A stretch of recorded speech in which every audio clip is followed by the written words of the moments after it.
ان الدین عند اللہ الاسلام۔ بسم اللہ الرحمن الرحیم۔ صرف 5 منٹ کا مدرسہ قرآن و حدیث کی روشنی میں۔ 4 سفر المظفر۔ نمبر 1، اسلامی تاریخ۔ حضرت یوسف علیہ السلام کی نبوت و حکومت۔ اللہ تعالیٰ نے حضرت یوسف علیہ السلام کو ایمان و توحید اور وحی کی برکتوں سے نوازا تھا، اگرچہ شروع میں مال و دولت، دنیاوی ترقی، شہری زندگی انہیں حاصل نہیں تھی اور دیہات کی سادہ اور بے تکلف زندگی گزارتے تھے، مگر قدرت الہی کا کرشمہ دیکھیے کہ دیہات کے رہنے والے اپنی خواہش و مرضی کے بغیر مصر جیسے تہذیب و تمدن والے ملک میں پہنچ گئے اور امتحان و آزمائش کے مختلف مرحلوں سے گزرتے ہوئے وہاں کے بادشاہ کے پاس پہنچ گئے۔ پھر ایک مرتبہ بادشاہ کے ایک خواب کی تعبیر بتانے کے بعد ملک مصر کی صورتحال کا تذکرہ کرتے ہوئے فرمایا، قحط سالی کے اس دور میں حکومت کو کامیابی کے ساتھ چلانے اور تباہی سے نکالنے کی تدبیر اور ملک کی گرتی ہوئی معیشت اکانومی کی حفاظت کرنا میں جانتا ہوں۔ جب عزیز مصر نے خواب کی صحیح تعبیر اور حضرت یوسف علیہ السلام کی امانت و دیانت اور سادگی و سچائی کو اپنی آنکھوں سے دیکھ لیا تو حکومت کے عہدیداروں اور عام و خاص شہریوں کو جمع کر کے تخت و حکومت آپ کے حوالے کر دی۔ آپ کی دعوتی کوششوں سے بادشاہ نے ایمان قبول کر لیا اور پورا خاندان مصر میں آباد ہو گیا۔ اس طرح نبوت کے ساتھ انہوں نے مصر پر 80 سال تک کامیاب حکومت کرتے ہوئے 120 سال کی عمر میں انتقال فرمایا۔ نمبر 2، حضور صلی اللہ علیہ وسلم کا معجزہ، سوکھے تھن کا دودھ سے بھر جانا۔ حضرت ام معبد رضی اللہ عنہا فرماتی ہیں کہ ہجرت کے سفر کے دوران رسول اللہ صلی اللہ علیہ وسلم کا گزر میرے پاس سے ہوا۔ آپ صلی اللہ علیہ وسلم کا سامان ختم ہو چکا تھا، میرے پاس بھی کچھ نہیں تھا، البتہ ایک کمزور سی بکری تھی۔ آپ صلی اللہ علیہ وسلم کی نظر اس بکری پر پڑی تو آپ نے فرمایا، کیا تم اجازت دیتی ہو کہ میں اس کو دوہ لوں؟ انہوں نے عرض کیا، ٹھیک ہے۔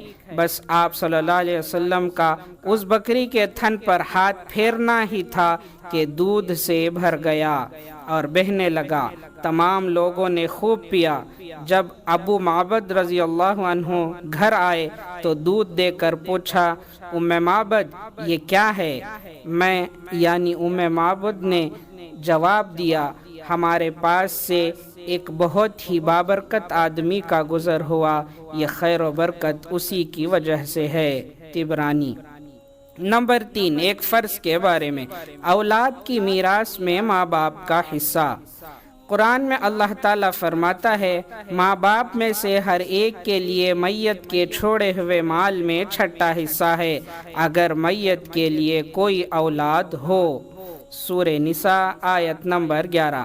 خلاصہ، اگر کسی کا انتقال ہو جائے اور اس کے ورثہ میں ماں باپ اور اولاد ہوں تو ماں باپ میں سے ہر ایک کو الگ الگ چھٹا حصہ دینا فرض ہے۔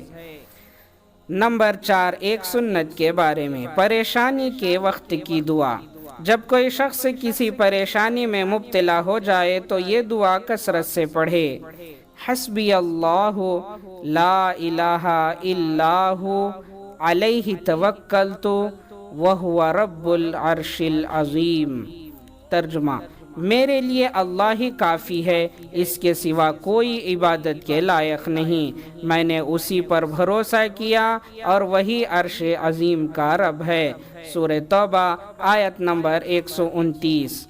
نمبر 5، ایک اہم عمل کی فضیلت، اللہ کا ذکر کرنا۔ رسول اللہ صلی اللہ علیہ وسلم نے فرمایا، جو لوگ اللہ تعالیٰ کا ذکر کرنے کے لیے بیٹھیں ان کو فرشتے گھیر لیتے ہیں اور ان پر اللہ کی رحمت چھا جاتی ہے اور ان کو دلی سکون حاصل ہوتا ہے۔ مسلم۔ نمبر 6، ایک گناہ کے بارے میں سچی گواہی کو چھپانا۔ قرآن میں اللہ تعالیٰ فرماتا ہے تم گواہی مت چھپایا کرو، اور جو شخص اس گواہی کو چھپائے گا تو بلا شبہ اس کا دل گنہگار ہوگا، اور اللہ تعالیٰ تمہارے کیے ہوئے کاموں کو خوب جانتا ہے۔ سورہ بقرہ آیت نمبر 283۔ نمبر 7، دنیا کے بارے میں دنیا کا سامان چند روزہ ہے۔ قرآن میں اللہ تعالیٰ فرماتا ہے دنیا کا سامان کچھ ہی دن رہنے والا ہے، اور اس شخص کے لیے آخرت ہر طرح سے بہتر ہے جو اللہ تعالیٰ سے ڈرتا ہو، اور قیامت میں تم پر ذرا برابر بھی ظلم نہیں کیا جائے گا۔ سورہ نساء آیت نمبر 77۔ نمبر 8، آخرت کے بارے میں جنت کی عمارت۔ رسول اللہ صلی اللہ علیہ وسلم نے فرمایا جنت کی عمارت کی ایک اینٹ چاندی کی اور ایک اینٹ سونے کی ہے، اور اس کا گارا خالص مشک ہے، اور اس کی کنکریاں موتی اور یاقوت ہیں، اور اس کی مٹی زعفران ہے۔ ترمذی۔ نمبر 9، طب نبوی سے علاج، مہندی سے زخم کا علاج۔ رسول اللہ صلی اللہ علیہ وسلم کو جب بھی کوئی کانٹا چبھا یا زخم ہوا تو آپ صلی اللہ علیہ وسلم نے اس پر مہندی لگائی۔ ابن ماجہ۔ فائدہ، مہندی جراثیم کو ختم کرتی ہے، جلن اور سوجن کو دور کرتی ہے، نیز اس میں دوسرے بھی بہت سے فوائد ہیں۔ نمبر 10، نبی صلی اللہ علیہ وسلم کی نصیحت۔ رسول اللہ صلی اللہ علیہ وسلم نے حضرت علی رضی اللہ عنہ سے فرمایا، اے علی، اگر کسی عورت پر اچانک نگاہ پڑ جائے تو نظر پھیر لو، دوسری نگاہ اس پر نہ ڈالو، کیونکہ پہلی نگاہ تو تمہاری ہے اور دوسری نگاہ تمہاری نہیں ہے بلکہ شیطان کی ہے۔ ابو داؤد۔ اللہ تعالی ہم تمام کو عمل کرنے کی توفیق عطا فرمائے۔